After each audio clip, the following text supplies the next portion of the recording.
İndi istəyirik ki, bilək ki, meydanda və cəbhədə və siyasi baxımından hal-hazırda vəziyyət nədir? Yəni Ramazan müharibəsi başlayandan bu günə qədər davam edən müharibədən İsrailin və onun ordusunun bir hədəfi var idi və o da Livanın cənubunda bir boş ərazi yaratsın. Necə ki, Qəzzədə yaratdı və istədi ki, orada özü üçün bir irəliləyiş yeri zonası açsın, o sarı zona adlanan.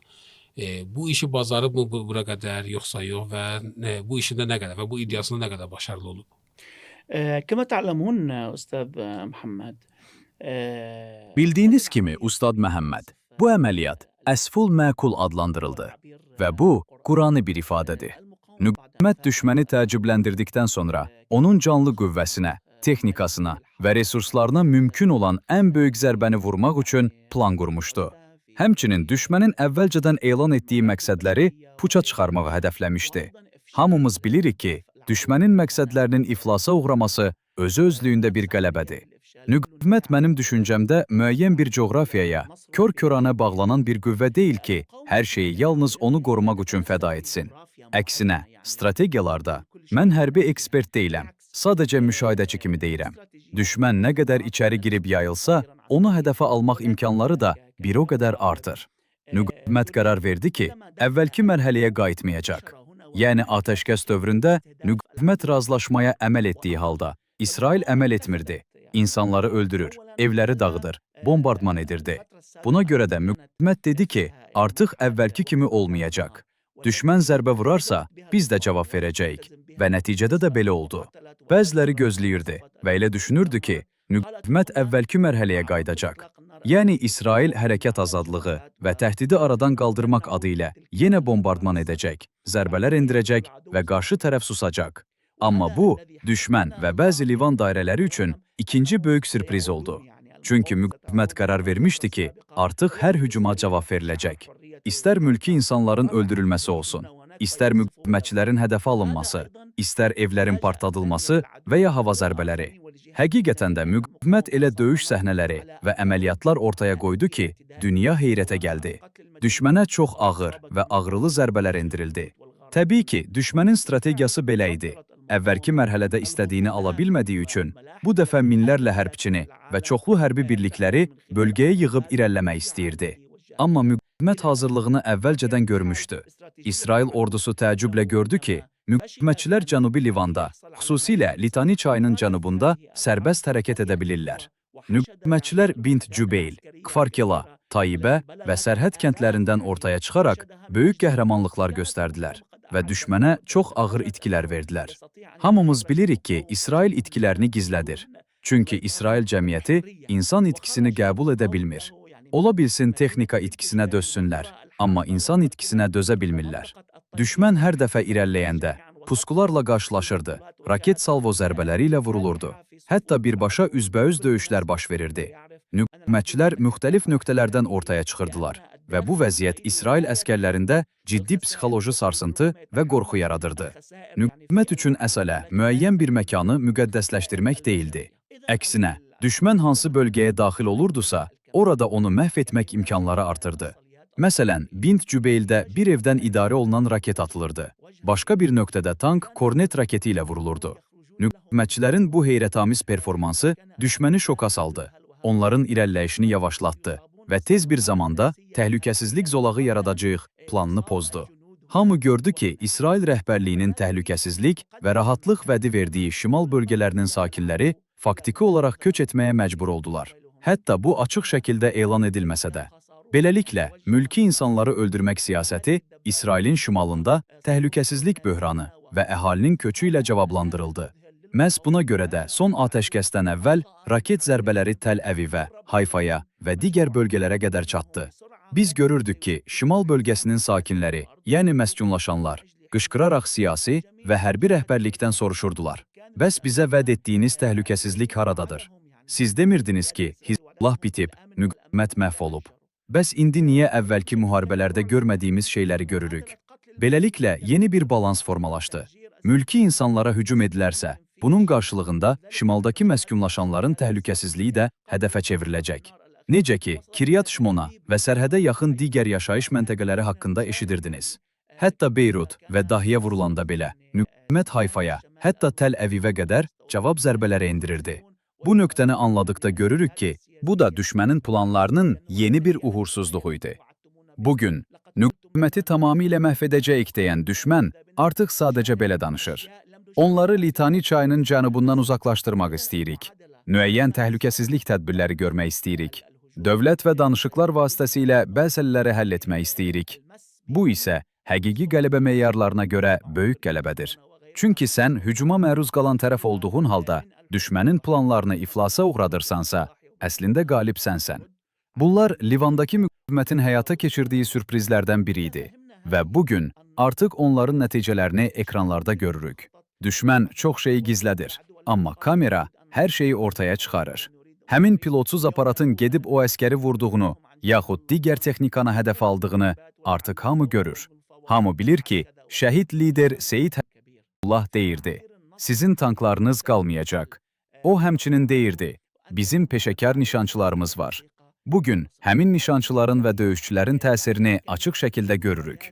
Hətta bəzi pilotsuz aparatların pəncərədən və ya kiçik bir boşluqdan içəri daxil olaraq hədəfi vurduğunu izləyirik. Bəzən həmin aparatların gedib birbaşa dəmir qübbə sisteminin özünü vurduğunu da gördük.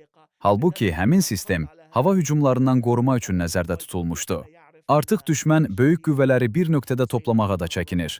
Bugün İsrail bəzi itkiləri etiraf etməyə məcbur qalır. Amma sadəcə yaralananlar var deyib ümumi ifadələr işlədir. Halbuki konkret ölənlərin sayını açıqlamır və məsələni gizlətməyə çalışır. Amma texnika, tank, buldozer və digər itkiləri gizlətmək mümkün deyil. Çünki kameralar artıq hər şeyi ifşa edir. Bu da düşmənin meydanda üstünlük təbliğatının başqa bir iflası oldu. Üstəlik Ustad Məhəmməd, Cənubi Livanın coğrafiyası böyük deyil. İsrail ordusu aylarla döyüşür, amma cəmi 5-7 kilometr irəliləyə bilir. İndi artıq 3-cü aya keçiblər. Bəs hanı o böyük irəliləyiş? Düşmən bir bölgədə irəliləyirdi, amma hər addımda puskularla, partlayıcılarla, peşəkar döyüşçülərin idarə etdiyi kamikadze pilotsuz aparatlarla və raket zərbələri ilə qarşılaşırdı. Onlara çox ağır itkilər verdirilirdi və nə burada, nə də başqa bir nöqtədə sabit qala bilmirdilər. Əskərlər artıq hərəkət etməyə qorxurdular və bildiyiniz kimi, indi onlarda pilotsuz aparat fobiyası yaranıb. Şükran. Yəni biz deyə bilərik ki, bu yeni taktikalardır və düşmənin bu taktikaların qarşısında heç bir tədbiri olmuyor və bu günə kimi onun qarşısında heç bir müdafiəsi və sığınacağı olmuyor.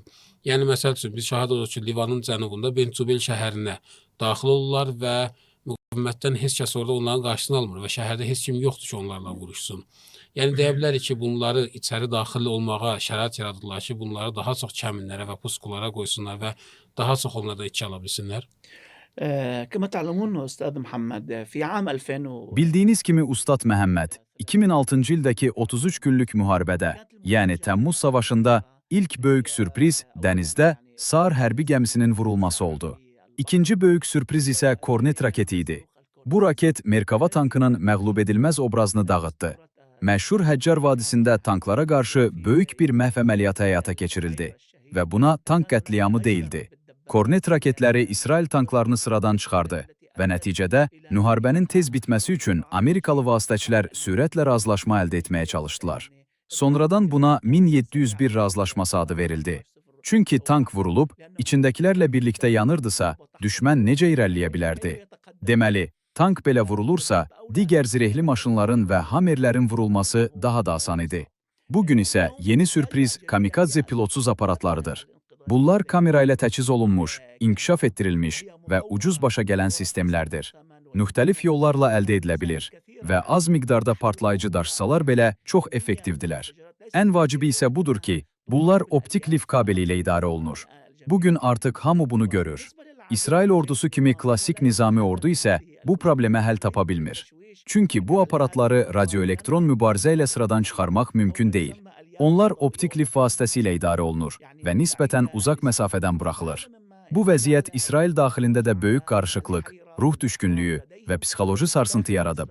Hərbi senzura olsa da, insanlar müqavimətin yayımladığı görüntüləri paylaşır və izləyirlər. Onlar deyirlər, baxın, İsrail ordusunu necə ördək kimi ovlayırlar. Artıq döyüş meydanı sanki bir ov sahəsinə çevrilib.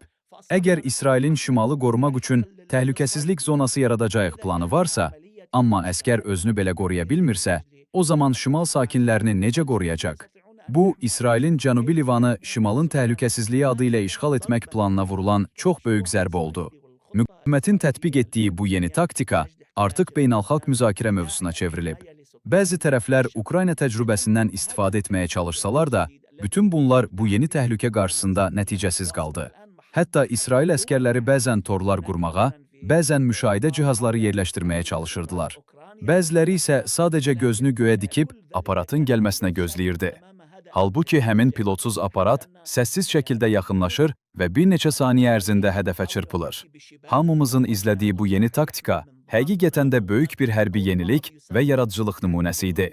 Bu, həqiqətən də böyük və güclü bir ordunun sadə görünən, amma çox təsirli vasitələr qarşısında necə aciz qaldığını göstərən ağır zərbə idi. Bu da əsful məqul strategiyasının bir hissəsidir. Necə ki, Quranda əbabil quşlarından danışılır. O quşlar elə daşlar daşıyırdılar ki, Əbrəhənin ordusu heç vaxt düşünməzdi ki, fillərlə və böyük güclə gəldikləri halda kiçik daşlarla məhv edilə bilərlər. O dövrün fili sanki bugünün tankı idi. Biz burada tam bir bənzətmə qurmaq istəmirik, amma bunlar da sanki düşməni yeyilmiş saman halına gətirən siccil daşlarıdır. Şükran. Biz bu Ramazan müharibəsinin başlamasıyla gördük ki, İsrail və İsrail ordusu böyük qruplarda və böyük toplantılarla irəliləyirdi. Yəni sayısı çox olan qruplarla hərəkət edirdi və onlarda texnikalar və onları havadan üstünlüklər də müşahidə edirdilər. Yəni uçuşlu aparatları da onları müşahidə edirdilər. Niyə? Çünki puskuya və kəminə düşməyin qarşısını almaq istəyirdilər və bir növdə birbaşa üz-üzə atışma baş verməsinin qarşısını almaq istəyir. Yəni, Livanlar tərəfindən onlara zərər dəyməsin. Çünki onlar böyük sayda gələndə, təbii ki, məsəl üçün 50 nəfərlik bir komanda gedirsə, 3 nəfər, 5 nəfər Livan tərəfindən gəlib bunlara hər hansısa bir zərbə endirmək istəsə, atışma istəsə, təbii ki, elə ilk saniyələrdə güclü bir atəşlə üzləşəcək və böyük itkilər verəcək, yəni şəhid olacaqlar. Ona görə onlar böyük komandalarda hərəkət edirdilər. Amma biz şahid olduq ki, bu FPV dronları müharibəyə daxil olandan sonra və bu taktikanı Livan tərəfi həyata keçirdəndən sonra onlar bu ağır itkilər verilməyin qarşısını almaq üçün balaca komandalara bölüşdülər. Yəni, balaca 5-6 nəfərlik, 10 nəfərlik komandalara bölüşdülər. Niyə? Çünki o FPV dron dəyəndə ətrafda kimlər varsa onlardan ağır itkilər və yaralar ala bilir deyə.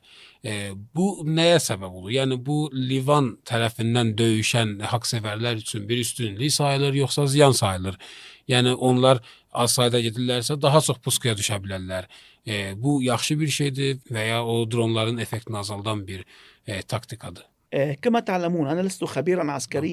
Bildiyiniz kimi, mən hərbi ekspert deyiləm. Sadəcə müqavimətin taktikasını müşahidə edən biri kimi deyirəm. Müqavimətin bütün əməliyyatları dəqiq müşahidə və izləmə üzərində qurulub. Heç nə təsadüfi deyil. Hədəfləri izləyənlər var, kəşfiyyat aparanlar var. Hətta bugün artıq xüsusi müşahidə pilotsuz aparatları da istifadə olunur. Daha sonra müqavimət bölmələri həmin hədəflərə qarşı əməliyyatı hazırlayır. Hamımız görürük ki, İslam müqavimətinin yaydığı bəyanatlar çox dəqiq olur. Haranın vurulduğunu, hansı texnikanın məhv edildiyini detallı şəkildə açıqlayırlar və yanaraq məhv olduğu müşahidə edildi deyirlər. Bəs bunu necə müşahidə edirlər? Deməli, bütün bunları izləyən və qeydə alan sistemlər var. Üstəlik, Almaz raketləri və kamikadze pilotsuz aparatları kimi sistemlər kamera ilə təchiz olunur və hədəfə çırpıldığı ana qədər bütün görüntüləri qeydə alır. Əslində burada müqavimət üçün problem yoxdur. Əksinə, düşmən elə düşünür ki, qüvvələrini azaldaraq və ya geri çəkərək vəziyyətdən çıxa bilər. Amma harada gizlənsə, hansı təpədə mövqe tutsa, bu pilotsuz aparatların onu izləyəcəyini bilir. Bunlara əlavə olaraq kamikadze dronlar, raketlər və digər sistemlər də onları hər yerdə təqib edəcək. Düşmən artıq anlayacaq ki, Cənubi Livan torpağı İsrail siyonistləri üçün əbədi olaraq qadağan olunmuş bir ərazidir. Onlar nə müstəmləkəçilik arzularını, nə genişlənmə planlarını, nə də burada İsrail məskənləri yaratmaq xəyallarını həyata keçirə bilməyəcəklər. Bu, necə deyərlər, iblisin cənnət arzusu kimi mümkünsüz bir xəyaldır. Hər şəhidin ardından başqa bir müqavimətçi gələcək. Müqavimət düşməni daim narahat edəcək və ona ən ağır itkiləri verməyə davam edəcək. İstənilən təzyiqə, İstənilən siyasi razılaşmaya baxmayaraq, hökumətin silahsızlaşdırılmasını və ya tamamilə məhv edilməsini hədəfləyən hər hansı saziş sonda uğursuz olacaq. Çünki Livan xalqı ölkənin suverenliyinə, müstəqilliyinə və xalqın ləyaqətinə qarşı olan belə razılaşmaları qəbul etməyəcək. استقلال لبنان ضد كرامة الشعب اللبناني. Şükran. Biz şahid oluruq ki, onlar yalan danışırlar və deyirlər ki, itkiləri yoxdur və ya itkilərin sayısını çox az deyirlər. Misal olaraq biz görürük ki, bir raket hücumu baş verir və oradan görüntülər çıxır ki, acı görüntülərdir. Bilinir ki, məsələn, bir baş başqa tərəfə düşür, bir bədən ayrı tərəfə və belə görüntülər çoxdur. Amma həmən əməliyyatdan onlar elan edəndə deyirlər ki, misal olaraq 3 yaralı, 5 yaralı var. Ölü olmağını demirlər. Nə vaxta kimi bunu gizlədə biləcəklər? Yəni onların özləri orada yaşayan insanlar görmürlər ki, bu qəbirləri, bu gələn itkilərin sayısını bunlar necə gizlədə bilirlər? أستاذ محمد لنقل هكذا لو جئنا نحن بقنبلة Ustad Məhəmməd, gəlin belə təsəvvür edək. Əgər biz sadəcə bir səs bombası gətirsək, əgər biz sadəcə səs bombasını bəzi insanların yaxınlığında partlatsaq, böyük ehtimalla həmin insanlar beyin partlaması və ya güclü səs dalğasının yaratdığı təzyiq səbəbindən həyatlarını itirərlər. Çünki belə partlayış qulaq pərdəsini deşə, beyində qanaxma yarada bilər. Halbuki bu sadəcə səs bombasıdır. Bəs yarım ton və ya 1 ton partlayıcı daşıyan raketin təsiri necə olar? İsrail uzun illərdir itkiləri gizlətmək siyasəti aparır. Niyə? Çünki İsrail cəmiyyəti, xüsusilə də oradakı məskunlaşanlar bu itkilərə dözə bilmirlər. Hamımız bilirik ki, onların çoxu xarici ölkələrdən, Avropadan və başqa yerlərdən gəlib. Onlar öz təsəvvürlərində rahat həyat üçün gəliblər. Ticarət etmək, hovuz kənarında yaşamaq və sakit həyat sürmək üçün. Ölümə gəlməyiblər. Siyonist rejim elə bir quruluşdur ki, dövlət ordunun ətrafında qurulub və hamı bu sistemə daxil olur. Əgər ağır itkilər açıq şəkildə ortaya çıxsa, insanlar dövlətə qarşı çıxacaq və soruşacaqlar. Biz niyə ölürük? Məgər sizdə ən inkişaf etmiş silahlar, F-16-dan F-35-ə qədər ən güclü təyyarələr yox idi? Məhz buna görə onlar daim itkiləri gizlətməyə çalışırlar. Amma bəzən elə məskunlaşanların özləri raket zərbələrinin görüntülərini çəkib paylaşırlar. İnsan düşünür, əgər raket düşən yerdən alov sütunu qalxıbsa, orada sağ qalan biri necə ola bilər? Bir də deyirlər ki, raket açıq əraziyə düşüb. Sanki bütün İsrail açıq ərazidir. Bu artıq heç kimi inandıra bilmir. Bugün artıq Rambam və digər xəstəxanalar haqqında xəbərlər eşidirik. Deyirlər ki, Apache helikopterləri və təcili yardım təyyarələri yaralıları daşıyır. Bəs bu yaralılar hardan gəldi? Öz-özünə yaralanıblar. Son dövrlərdə İsrail yaralananlar var ifadəsini çox istifadə edir. Burada müəyyən sayda yaralı var deyirlər. Amma nə qədər? 3 nəfər, 10 nəfər. Neçəsinin vəziyyəti ağırdır. Bunu açıqlamırlar. Çünki artıq tankın yanmasını, Hammerin partlamasını insanlar öz gözləri ilə görür. İnsan soruşur, bu texnikanın içində əskər yox idi? O əskər dəmirdən idi? Bu cür manipulyasiya və gizlətmələr artıq heç kimi inandıra bilmir. Düşmən 2006-cı il müharibəsində olduğu kimi, bugün də çox ağır itkilər verir. Həmçinin İran silahlı qüvvələrinin endirdiyi dağıdıcı zərbələr nəticəsində də İsrail ciddi zərərlərə məruz qalıb. Onlar nə qədər gizlətməyə çalışsalar da, biz bilirik ki, itkilər böyükdür, hətta çox böyükdür. Əgər siz ağrı çəkirsinizsə, onlar da sizin çəkdiyiniz kimi ağrı çəkirlər. Amma siz Allahdan onların ümid etmədiyi şeyi ümid edirsiniz. كما تألمون وترجون من الله ما لا يرجون. شكرا دكتور، استفدنا منكم كثيرا وأعرف أنه أسئلة كثيرة كان من المشاهدين وأنتم جاوبتوا على كلهم. استفدنا، نشكر منكم ونطلب منكم حضور أكثر في استوديونا لحتى المشاهدين يستفيدوا منكم أكثر. شكرا لكم وللسادة. Sizə əziz tamaşaçılara və Azərbaycanın dəyərli xalqına təşəkkür edirəm. Biz həmişə onları müjdə veririk ki, qələbə gələcək. Allahın qələbəsi gələcək. Bəziləri bunu uzaq görür, amma biz onu yaxın görürük. Məgər səhər yaxın deyil? أليس الصبح بقريب؟ İnşallah. Şükran cəzilən. Əziz izləyicilərimiz, bugünlük bu qədər. Əgər bəyəndinizsə, əgər sizin üçün faydalı oldusa, digərlərinə tövsiyə etməyi, paylaşmağı və abunə olmağı unutmayın. Bugünlük bu qədər. Allah'a emanet olun. Sağ olun.